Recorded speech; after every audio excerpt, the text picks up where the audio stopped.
Ikaze kuri Pacific Sport Official aho tubageza amakuru agiye atandukanye y'imikino ku isi. Uyu munsi tugiye kwibanda muri Manchester United. Manchester United iri mu bihe byiza nyuma y'igihe kinini yarimo ihura n'ibibazo by'imikinire n'umusaruro mubi.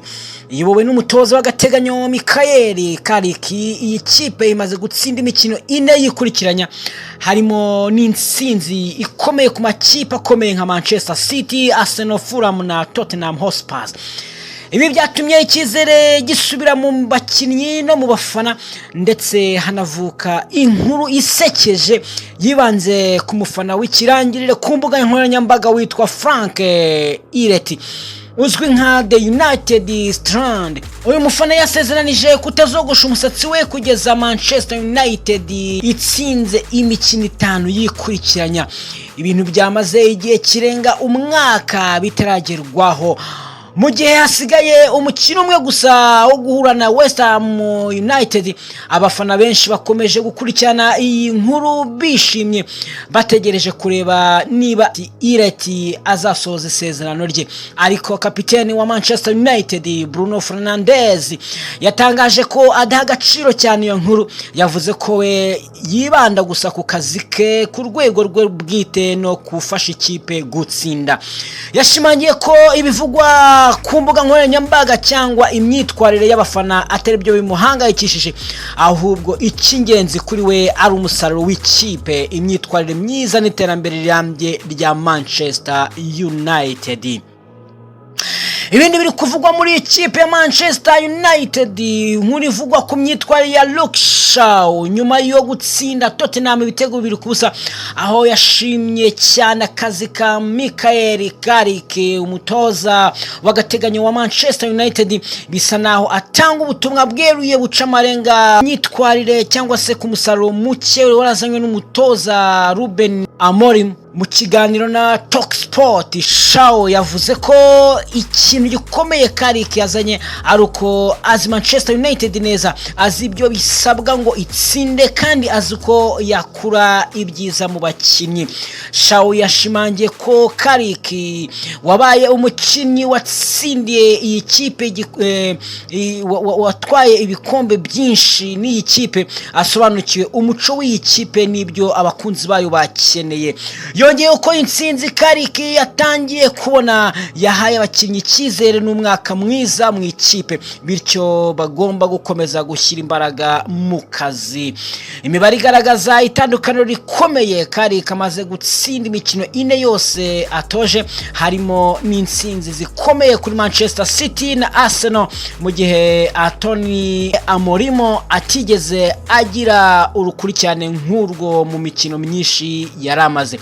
By'umwihariko Kobe Maino wari warashyizwe ku ruhande na Amorim kubera imiterere y'imikinire ye, yongeye kwigaragaza cyane munsi ya Carrick. Ubu Manchester United yongeye kugaruka mu rugamba rwo guhatanira imyanya ya Champions League, kandi umwaka mwiza wagarutse ku kibuga cy'imyitozo. Bigaragara ko Carrick yazanye ihindura rifite icyizere gishya mu ikipe. Miyandi makuru dukomeje kuvuga nuko Sandro Tonali ashobora kuva muri Premier League.